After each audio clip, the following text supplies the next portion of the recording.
안녕하세요. 매드토크 신일섭입니다.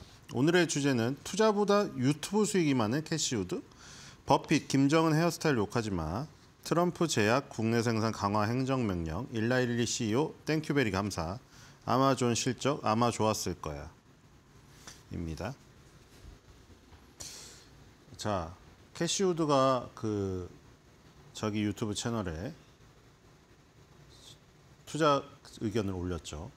불런이라는 제목이었는데 보라색을 좋아하잖아요. 그렇죠? 이번에도 보라색으로 도배됐습니다. 지금.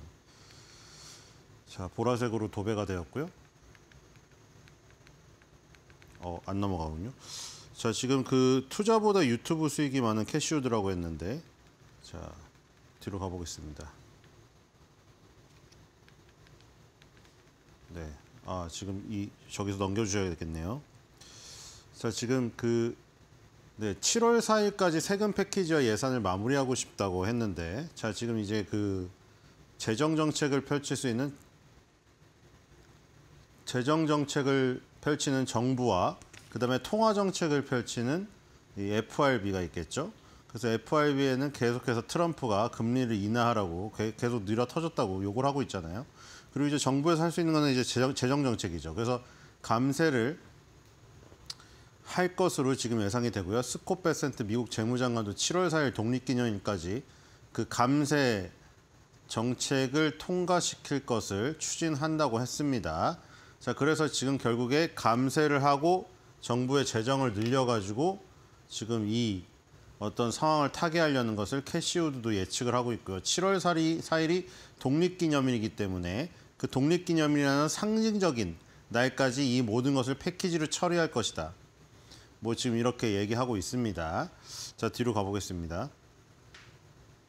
그렇죠? 독립기념일이 상징적이기 때문에 무언가 그때까지 보여주기 위해서 지금 관세에 대한 문제가 계속 불거지고 있지만 결국에는 FRB의 금리 인하라는 통화 정책과 그다음에 정부의 감세라는 재정 정책이 만약에 힘을 발휘하여 굉장히 좋은 성과를 거둔다면은 중간 선거에서도 좋은 성과를 거둘 수가 있겠죠. 자, 이렇게 1시간 동안 설명을 했습니다. 자, 뒤로 가보겠습니다. 근데 이제 팩트 폭격을 던져버렸죠. 글쓴이가. 캐시우드는 지난 5년 동안 아크보다 자신의 유튜브 채널에서 더 많은 수익을 올렸습니다. 상상해보세요. 그래서 캐시우드의 투자 성과에 대한 비판을 비아냥댄 건데요. 결국 캐시우드는 지금 AMD와 엔비디아에 입지를 했다고 하는데 앞으로 그 투자 성과로 보여줘야 되지 않을까 싶습니다. 안 그렇다면은 계속 열심히 설명해봐야, 그쵸? 물론 학자라면은 그럴 수 있습니다. 경제학자라던가 단순히 애널리스트. 우리가 애널리스트를 막 욕하고 그러지만 애널리스트는 사실 그러니까 펀드 매니저랑은 다르잖아요. 펀드 매니저는 수익으로 보여줘야 되지만 물론 그렇다고 해서 애널리스트들이 그런 전망을 마구 틀려가면서 그런 비아냥을 내 직업은 투자해서 성과를 보여주는 것이 아니다라고 회피하려고 한다면 그거는 좀 비겁하지만 우리가 사실 애널리스트들의 전망을 틀렸다고 계속 욕하는 것은 핀트가 맞지 않을 수도 있다. 하지만 캐시우드는 아크 인베스트먼트를 이끄는 수장입니다. 그렇기 때문에 저렇게 유튜브에 나와서 1시간 반을 떠들고 2시간을 떠들고 다른 칭찬도 많이 있어요. 캐시우드 고맙습니다. 당신의 의견에 무슨 했습니다. 많은 그걸 받았습니다. 근데 우리나라도 그렇잖아요. 투자의 성과를 가져와야 되는 그 직업을 가진 사람이 나와가지고 좋은 말은 엄청 떠들어요. 그리고 되게 있어 보이잖아요. 근데 결국에 팩트 폭격 댓글을 피해갈 수 없다. 그런 경우에는 우리나라도 많습니다. 유튜브에. 그렇죠? 근데 댓글에 팩트 폭격이 있죠. 그래서 결국 잘 들어봤더니 다 틀렸다는 거죠. 그러니까 물론 경제학자나 그냥 유튜버로서 개인 의견을 피력하는 것은 틀리면 어때요? 그냥 틀리면 그냥 오히려 비아냥대는 그런 것 때문에 오히려 더 스타가 될 수가 있어요. 저 사람은 인간지표다 이러면서 오히려 유명세를 떨쳐서, 그렇죠? 인간지표로 유명세 떨쳐가지고 유튜브 수익 많이 얻으면 그냥 그걸로 만족하면 되잖아요. 하지만 아크 인베스트먼트는 수익을 보여줘야 되는 입장으로서 이런 댓글이 반갑지만은 않을 것이다.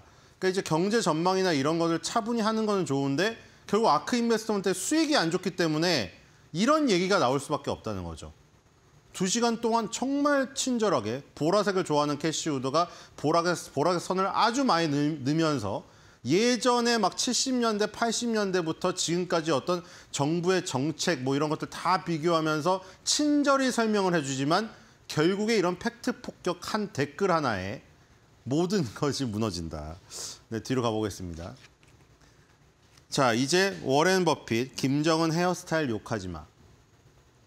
자, 이게 왜 나왔냐면 이제 쭉 보겠습니다. 6시간 40분짜리를 다 보진 못했는데 너무 길어가지고. 자, 이제 인터뷰만 요약한 것조차도 4시간 40분이에요.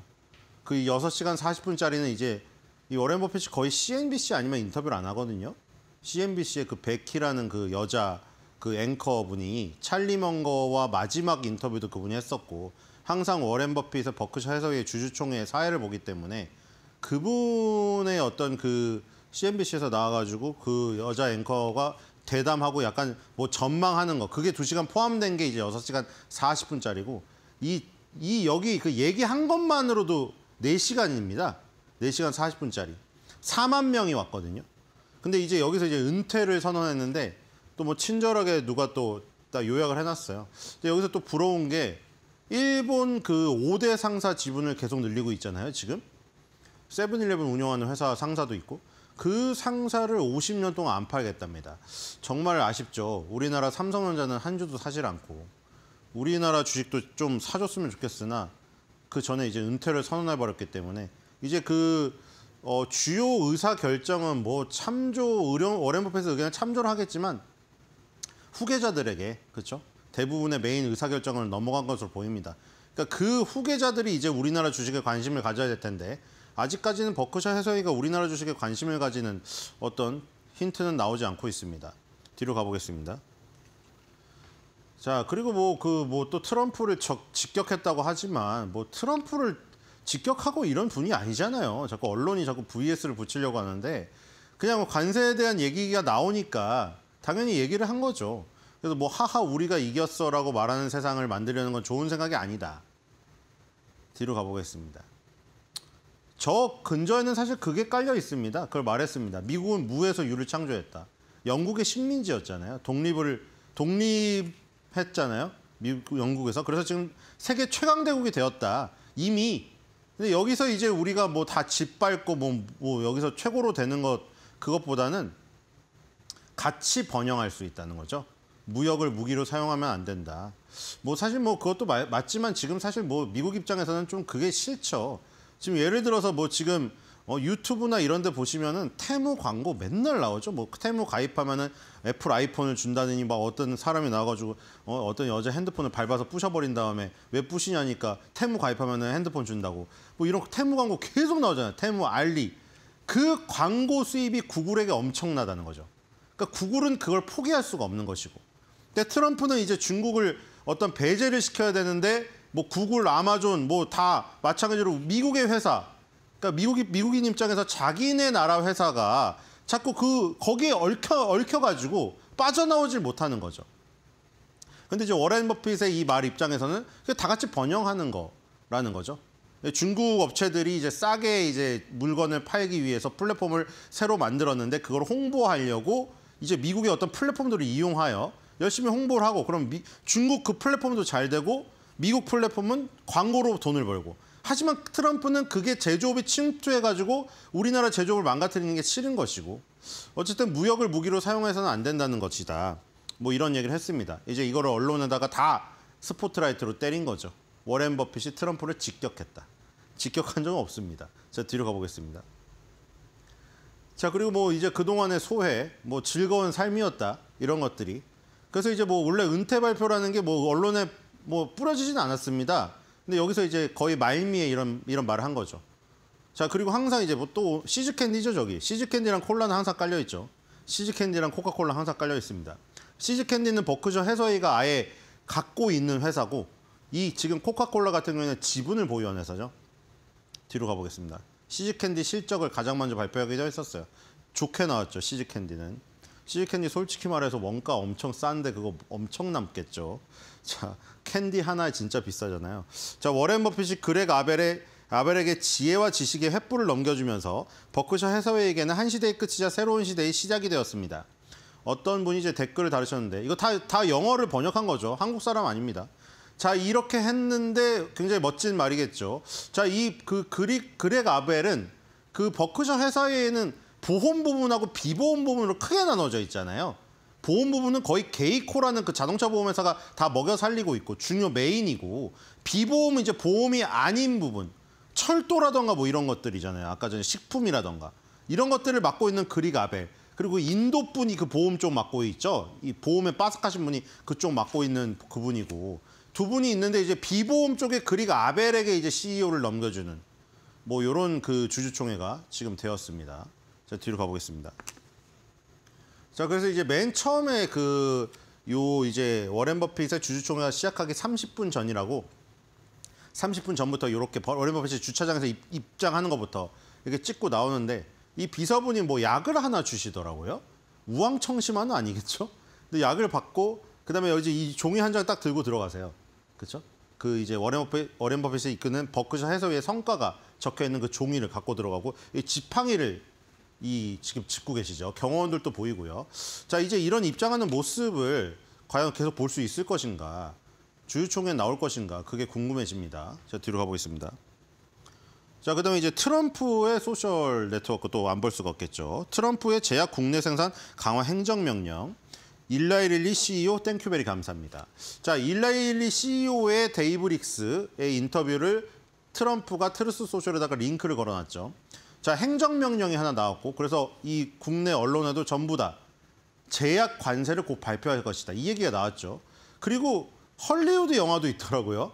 저는 솔직히 자기가 다 지배한 거는 이제 우월감 때문에 안 건드릴지 알았더니만 이제 영화까지 건드릴 확정은 안 됐는데 영화 얘기가 나왔었어요, 지금.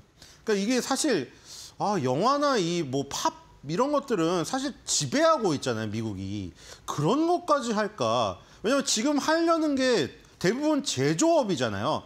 그러니까 융성했다가 최고를 갖다가 쇠퇴한 것을 지금 막으려고 하고 있는데, 사실 뭐 팝이라던가 무슨 영화라던가 이런 문화는 사실 다 점령하지 않았습니까, 지금?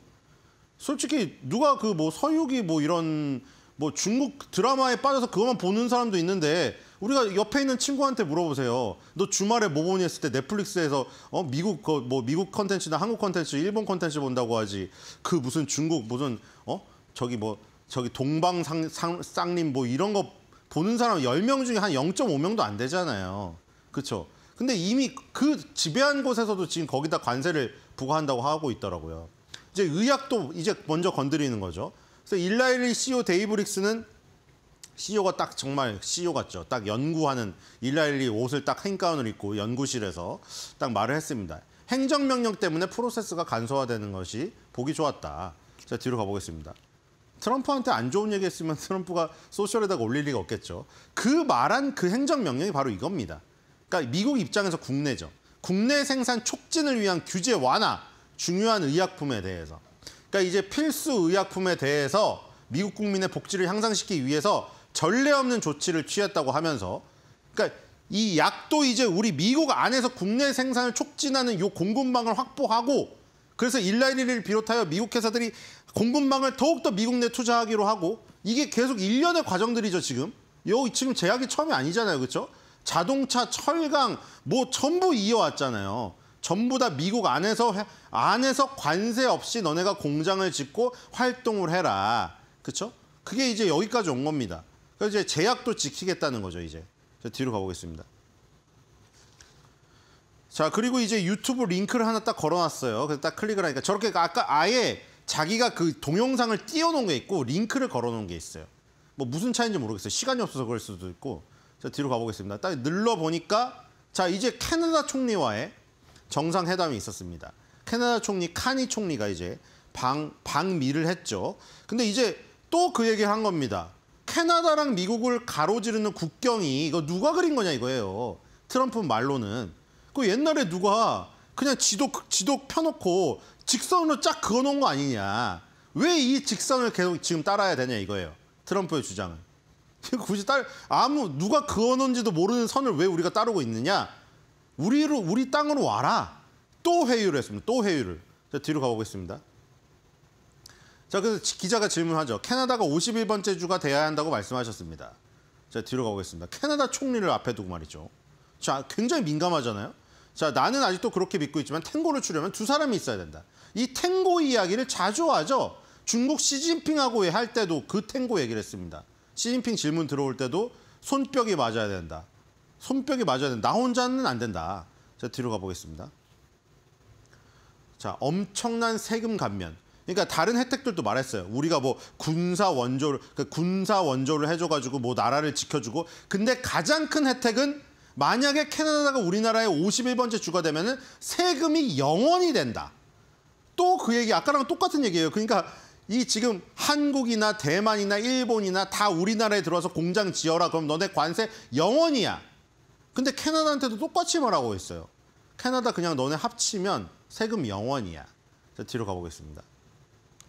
그러면서 이제 카니 총리는 반박을 했죠. 트럼프 대통령이 부동산 업자인 걸 알기 때문에 자, 부동산에서는 절대 팔리지 않는 곳이 있다. 매물로 절대 안 내는 곳이 있다.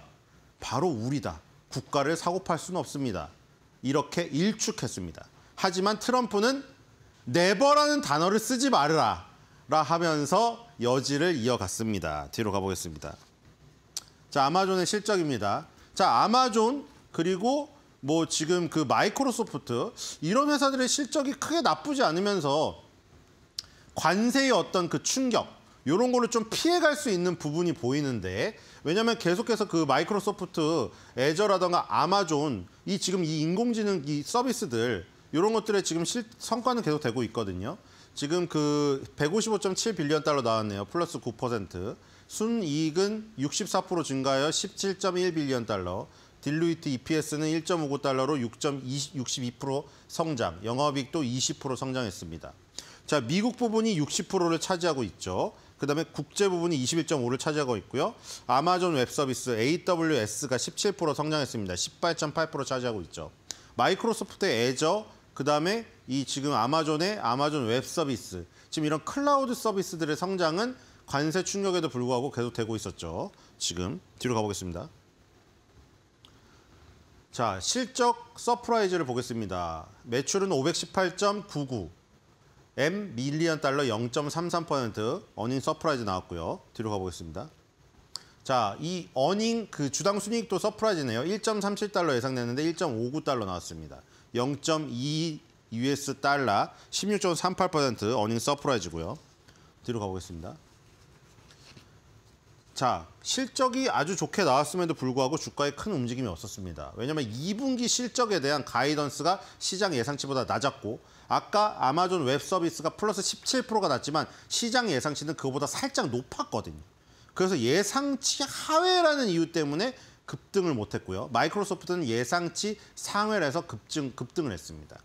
자, 어쨌든 21선에 지금 막혀있는 모습이고요. 51선이죠. 51선에 막혔고요. 뒤로 가보겠습니다. 자, 주봉입니다. 아, 주봉에서도 결국 50주선 밑으로 내려온 게 지금 아주 저항이 심한 곳이 돼버렸네요. 그렇죠? 200달러를 깬 이 부분이 50주선을 깬 다음이었어요. 깬 그 자리가 그 자리였고요. 계속 지금 밀리고 있죠. 6주 동안 그 아래에 있습니다. 지금 빨리 50주선을 회복해야 돼요. 뒤로 가보겠습니다. 자, 월봉은 다행히 50개월 선이 지금 밑에 있군요. 결국에 월봉에서 커다랗게 50개월 선의 지지, 그다음에 20개월 선의 지지를 받고 있고요. 주봉에서는 50주선의 저항을 받고 있습니다. 결국에 지금 이 185달러, 200달러 사이에 끼어 있다고 보면 되겠죠. 180달러가 깨지면 위험하고 그러면은 밑이 열리고요. 그리고 위로 가면 200달러를 돌파하면 다시 240달러가 열립니다. 그래서 지금 아마존에게는 아주 중요한 기술적인 부분이죠. 지지와 저항의 갈림길에 있습니다. 그 어쨌든 간에 장기적으로 보자면 2015년부터 꾸준히 50개월 선을 타고 성장하고 있죠. 50개월 선을 타고 쭉 성장하고 있는 것을 보이면은 장기적으로는 매수 타이밍이다. 이렇게 볼 수가 있겠습니다. 자, 오늘의 한 줄 매도평입니다. 아까 워렌 버핏이 여러 가지 이야기를 했는데 그 지금의 어떤 관세에 대한 충격을 가지고 사람들의 말이 많잖아요. 단기적인 하락이냐, 장기적인 하락의 시초냐. 워렌 버핏은 자기의 자산이 반토막 난 적이 역사상 3번 있었는데 그 정도의 베어 마켓은 아니라고 하면서 겁먹지 말라고 하면서 이 얘기를 했습니다. 시장이 하락할 경우에 겁먹고 시장이 오를 때 흥분하는 사람이라면 주식시장은 참여하기에 끔찍한 곳이다.